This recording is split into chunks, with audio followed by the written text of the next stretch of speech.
Justice Verma के खिलाफ महाभियोग प्रस्ताव को मंजूरी। कैश कांड मामले में इलाहाबाद हाईकोर्ट के जस्टिस यशवंत वर्मा के खिलाफ लोकसभा में स्पीकर ओम बिरला ने महाभियोग प्रस्ताव को मंजूरी देकर मामले को आगे बढ़ा दिया। स्पीकर बिरला ने कहा कि मुझे रविशंकर प्रसाद और विपक्ष के नेता समेत कुल 146 सदस्यों के हस्ताक्षर से प्रस्ताव मिला है। उन्होंने बताया कि इस प्रस्ताव में इलाहाबाद हाईकोर्ट के जस्टिस यशवंत वर्मा को पद से हटाने की मांग है। जांच के लिए कमेटी का ऐलान। स्पीकर ने जांच के लिए 3 सदस्यीय कमेटी बनाई।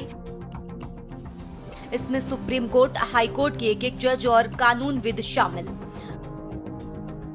सुप्रीम कोर्ट के जज justice Arvind Kumar, Madras high court chief justice Maninder Mohan Shrivastava और कर्नाटक हाई कोर्ट के सीनियर एडवोकेट बीवी आचार्य। जांच समिति की रिपोर्ट आने तक ये महाभियोग प्रस्ताव लंबित रहेगा। आपको बता दें कि स्पीकर ओम बिरला ने कहा कि हमने न्यायाधीश जांच अधिनियम के प्रावधानों का अध्ययन किया है। हमने सुप्रीम कोर्ट के घोषित कानूनों के साथ साथ कई अन्य फैसलों की जानकारी भी रखी है। सुप्रीम कोर्ट ने शिकायत को गंभीर प्रकृति का बताया है। इन हाउस प्रक्रिया का पालन किया। सीजीआई ने इस मामले पर विचार करने के बाद जस्टिस वर्मा की प्रतिक्रिया और दिल्ली हाईकोर्ट के चीफ जस्टिस की प्रतिक्रिया पर राय बनाई कि इस पर गहन जांच जरूरी है। इसलिए 3 सदस्यों वाली कमेटी बनाई गई है। स्पीकर ओम बिरला ने कहा कि हमें याद है कि तत्कालीन सीजीआई ने ये रिपोर्ट पीएम और राष्ट्रपति को भेजी है। ये भी कहा कि इस केस में पूर्व प्रावधानों के अनुसार काम किया है। समिति की रिपोर्ट में आरोप इस प्रकृति के हैं। जस्टिस वर्मा को हटाने की कार्रवाई शुरू करने की जरूरत है। बताया कि स्वतंत्र जांच के बाद हमें ये पता चला कि भारत के संविधान के अनुच्छेद 124 के तहत जज को हटाने की प्रक्रिया नियमों के अनुसार शुरू की जानी। बेदाग चरित्र न्यायपालिका में एक आदमी के विश्वास की नींव है। वर्तमान केस में जुड़े तथ्य भ्रष्टाचार की तरफ इशारा करते हैं और कार्रवाई के लिए प्रेरित करते हैं। सुप्रीम कोर्ट के चीफ जस्टिस ने भेजा था प्रस्ताव। जस्टिस वर्मा को भ्रष्टाचार के आरोपों में पद से हटाने का प्रस्ताव तत्कालीन चीफ जस्टिस संजीव खन्ना ने प्रधानमंत्री और राष्ट्रपति को भेजा था। जुलाई में लोकसभा में उन्हें पद से हटाने के लिए महाभियोग के प्रस्ताव पर चर्चा हुई।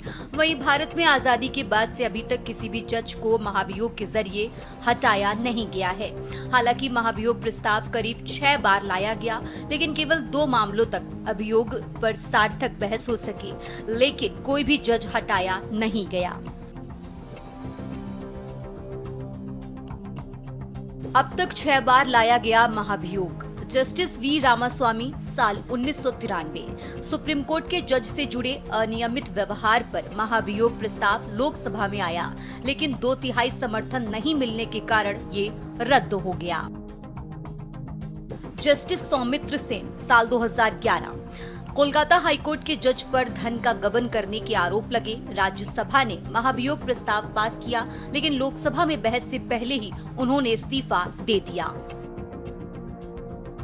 जस्टिस पीडी दिनाकरण साल 2011। भ्रष्टाचार व पद के दुरुपयोग के आरोपों के चलते प्रस्ताव पेश हुआ, लेकिन वे इस्तीफा दे चुके थे, इसलिए प्रक्रिया आगे नहीं बढ़ी।